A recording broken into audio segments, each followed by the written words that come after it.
लखनऊ से धर्मांतरण का सनसनीखेज मामला सामने आया। हिंदू शख्स के घर से 2 महिला और 1 बच्ची लापता। सलमान शेख नाम के शख्स पर भगाने का आरोप। पीड़ित शख्स की पत्नी, साली और बेटी लापता। ब्रेन वॉश करके धन परिवर्तन का आरोप, ये सच। प्रयागराज में कांवड़ियों पर अटैक को लेकर के एक्शन, हमला करने वालों की धरपकड़ तेज हुई। 3 आरोपी गिरफ्तार। कांवड़ यात्रा में डीजे बजाने को लेकर के कोहराम मचा। कांवड़ियों का आरोप, तलवार लाठी डंडों से हमला हुआ।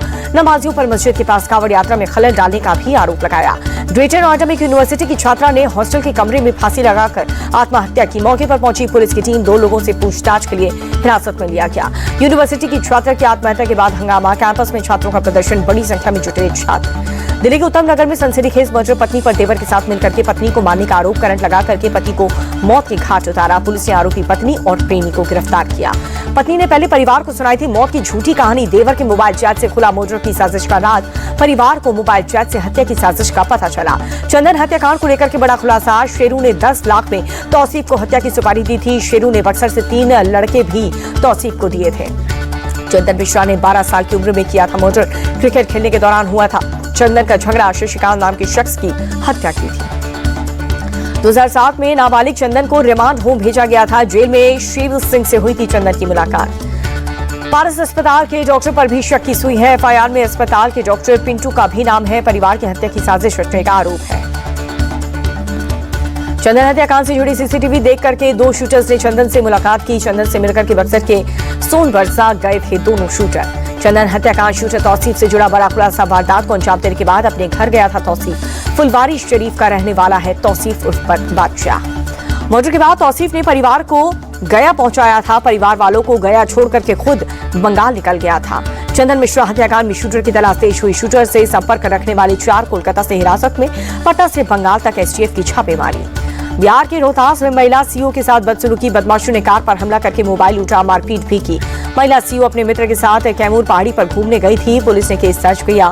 3 बदमाशों को अरेस्ट किया। बिहार के अपराधी बेखौफ हैं। गया में बाइक सवार 3 बदमाशों ने डॉक्टर को गोली मारी। डॉक्टर गंभीर रूप से घायल।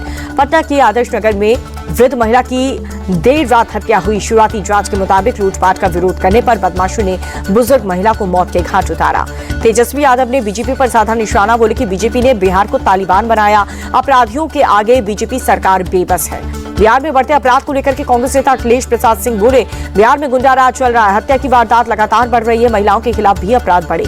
बिहार की कानून व्यवस्था पर केंद्रीय मंत्री चिराग पासवान बोले, राज्य में आपराधिक घटनाएं बढ़ी हैं। सरकार को जनता की सुरक्षा सुनिश्चित करनी होगी। बिहार की कानून व्यवस्था पर केंद्रीय मंत्री गिरिराज सिंह बोले, बिहार में अब अपराधियों के खिलाफ कार्रवाई हो रही है। पहले की सरकार में अपराधियों के संरक्षण मिलता था। महाराष्ट्र में हिंदी को लेकर के नागरिक पर हो रहे हमले का मामला सुप्रीम कोर्ट पहुंचा। जनहित याचिका में राज ठाकरे और एमएनएस कार्यकर्ताओं पर एफआईआर की मांग। महाराष्ट्र में भाषा विवाद के बीच एमएनएस चीफ राज ठाकरे ने झारखंड से बीजेपी सांसद निशिकांत दुबे की मुंबई आने की चुनौती दी। कहा कि समंदर में डुबो कर मारेंगे। मुंबई के मीरा रोड में पार्टी के दफ्तर की उद्घाटन के मौके पर राज ठाकरे ने कहा कि हिंदी बोलने वाले लोग महाराष्ट्र में नौकरी करने क्यों आते हैं? अगर हिंदी बोलने वाले को दूसरी जगह जाना पड़ता है तो इसका क्या फायदा? राज ठाकरे ने मीरा रोड में दुकानदार की पिटाई को जायज ठहराया। कहा कि अगर कान से मराठी नहीं समझ आ रही है तो कान के नीचे बजाना चाहिए। बीजेपी सांसद निशिकांत दुबे ने कहा कि वो अपने पटक कर मारेंगे वाले बयान पर कायम है। बोले, महाराष्ट्र इस देश का हिस्सा है और कोई भी इस देश में कहीं भी बस सकता है। उद्धव और राज ठाकरे पर नीतीश राणे का अटैक। ठाकरे ब्रदर्स को बताया कटेंगे तो बटेंगे का ब्रांड एम्बेसडर। नीतीश राणे बोले, मुस्लिम इलाके में मराठी क्यों नहीं सिखाते ठाकरे? मदरसे बंद क्यों नहीं कराए जाते? हिंदुओं को बांटने का काम कर रहे हैं ये लोग। महाराष्ट्र विधानसभा कैंपस में मारपीट के बाद एनसीपी शरद गुट के विधायक रोहित पवार की पुलिस वालों के साथ झड़प। पुलिस स्टेशन में पुलिस वालों को फटकारते हुए नजर आए।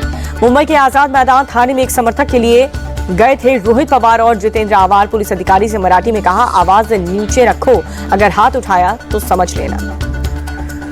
जम्मू कश्मीर को पूर्ण राज्य का दर्जा देने की मांग। कांग्रेस नेताओं ने निकाला मार्च। पीएम ने नाम उपराज्यपाल को सौंपेंगे ज्ञापन। मॉनसून सत्र शुरू होने से पहले संसद परिसर में सुरक्षा मॉक ड्रिल। एनएसजी, एनडीआरएफ और दिल्ली पुलिस के जवानों ने मॉक ड्रिल की। 21 जुलाई से शुरू हो रहा है संसद का सत्र। उत्तराखंड के राज्यपाल गुरमीत सिंह ने यूपी के सीएम योगी आदित्यनाथ से मुलाकात की। कई अहम मुद्दों पर चर्चा हुई। लद्दाख के नए एलजी कविंदर गुप्ता ने 14वें दलाई लामा से की मुलाकात। कहा कि जिम्मेदारी के नए अध्यक्ष में सेवा के मूल्य को बनाए रखने को मिलेगी शक्ति। हरियाणा के सभी स्कूल में सुबह की प्रार्थना की शुरुआत गीता के श्लोक पाठ से होगी। विद्या शिक्षा बोर्ड ने सभी स्कूलों को जारी किया निर्देश। स्वतंत्रता सेनानी मंगल पांडे की जयंती आज प्रधानमंत्री मोदी ने श्रद्धांजलि दी। बोले उनके साहस और पराक्रम की कहानी देशवासियों के लिए प्रेरणा स्रोत बनी रहेगी। एनआईए ने प्रतिबंधित सीपीआई माओवादी संगठन के नेता सीपी मोइनुद्दीन उर्फ गिरीश के खिलाफ चार्जशीट दाखिल की है। भारत विरोधी साजिश का आरोप है। गूगल और मेटा के ईडी का नोटिस। बेटिंग ऐप मामले से जुड़ी जांच में नोटिस भेजा। 21 जुलाई को दोनों कंपनियों के प्रतिनिधियों को पूछताछ के लिए बुलाया गया। जम्मू कश्मीर के 10 ठिकानों पर काउंटर इंटेलिजेंस कश्मीर की रेड। पुलवामा, गंदेरबल, श्रीनगर और बडगाम में 12 छापा। आतंकी मामलों को लेकर की कार्रवाई। नारायणपुर के अबुजमाड़ में मुठभेड़ में 6 नक्सली ढेर। सीएम योगी आदित्यनाथ ने जवानों को बधाई दी। कहा नक्सल मुक्त छत्तीसगढ़ का संकल्प और भी मजबूत हुआ। मथुरा में यमुना एक्सप्रेसवे पर दर्दनाक हादसा। तेज रफ्तार कार और ट्रक में भीषण टक्कर। हादसे में 6 की मौत, 2 घायल। दिल्ली से आगरा जा रहे थे कार सवार। बलदेव थाना क्षेत्र के पास हुआ हादसा। यूपी प्रयागराज में तेज रफ्तार का कहर। फुटपाथ पर सो रही महिलाओं को कार ने रौंदा, 1 की मौत। हरियाणा के रोहतक में दबंगों का कहर। लोहे की रॉड से दुकानदार को पीटा, दुकान में भी तोड़फोड़। मारपीट की घटना सीसीटीवी में कैद। आरोपियों की तलाश में जुटी पुलिस की टीम। उधार सामान देने से मना करने पर मारपीट। पुणे में एक्ट्रेस संगीता बिजलानी के फार्म हाउस में चोरी। फार्म हाउस में चोरों ने तोड़फोड़ की। दरवाजे, खिड़की, पलंग टूटा मिला। कीमती सामान भी गायब मिला। 4 महीने से बंद था संगीता बिजलानी का फार्म हाउस। सीसीटीवी को भी चोरों ने नुकसान पहुंचा दिया। कटक में आबकारी विभाग में बड़ी कार्रवाई। नकली शराब बनाने वाले गिरोह को पकड़ा गया। तस्कर के पास से 70 लाख से अधिक की 6000 लीटर शराब जब्त की गई। गुजरात के राजकोट में बेखौफ बदमाश दुकानदार पर किया हमला। सीसीटीवी में कैद हुई वारदात।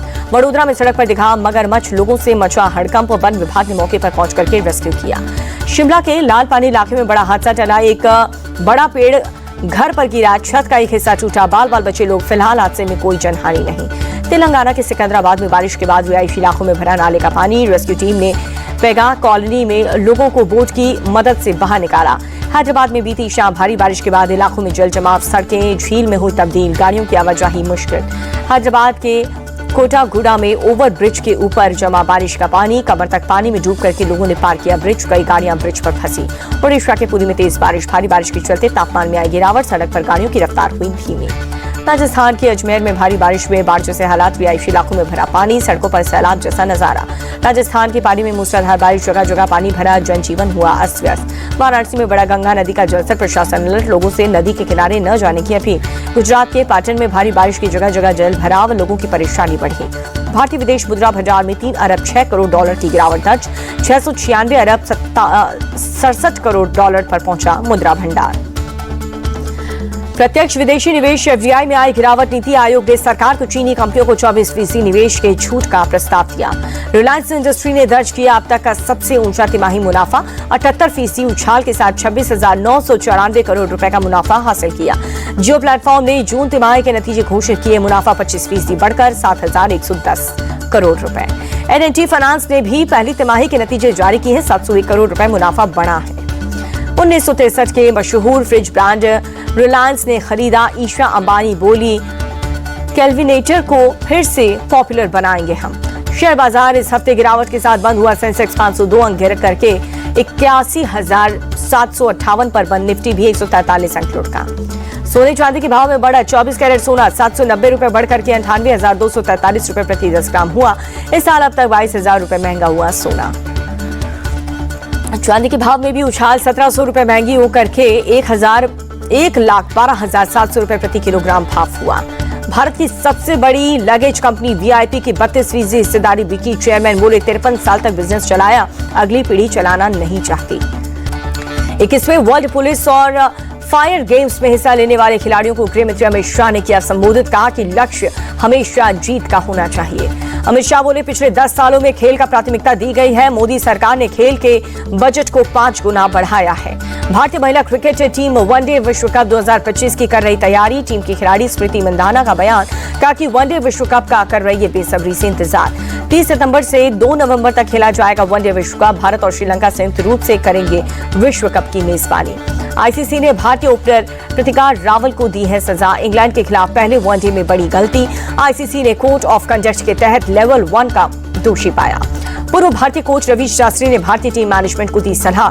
बोले, मैनचेस्टर में चोटिल ऋषभ पंत को मत खिलाओ। प्लेइंग 11 में ध्रुव जुरैल को जगह दी। न्यूजीलैंड ने हरारे में त्रिकोणीय सीरीज के आखिरी लीग मैच में जिम्बाब्वे को 8 विकेट से हराया। न्यूजीलैंड की टीम सीरीज के सभी मैच जीतकर टॉप पर काबिज रही। जिम्बाब्वे ने पहले खेलते हुए 121 रनों को दिया लक्ष्य। न्यूजीलैंड ने 14वें ओवर में 2 विकेट खोकर के 122 रन बनाकर के जीत लिया मैच। न्यूजीलैंड की तरफ से डेवोन कॉनवे ने 59 रनों की नाबाद पारी खेली। सचिन रविंद्र ने 30 और डैरेन मिचेल ने 26 रनों की पारी खेली। जिम्बाब्वे की तरफ से मदवेरे ने 36 रनों की पारी खेली। ब्रायन बेनेट ने 21 रन बनाए हैं। और न्यूजीलैंड की तरफ से मैट हेनरी ने 3 खिलाड़ियों को भेजा पवेलियन। कप्तान सैंटनर सहित 4 खिलाड़ियों ने एक-एक विकेट झटके।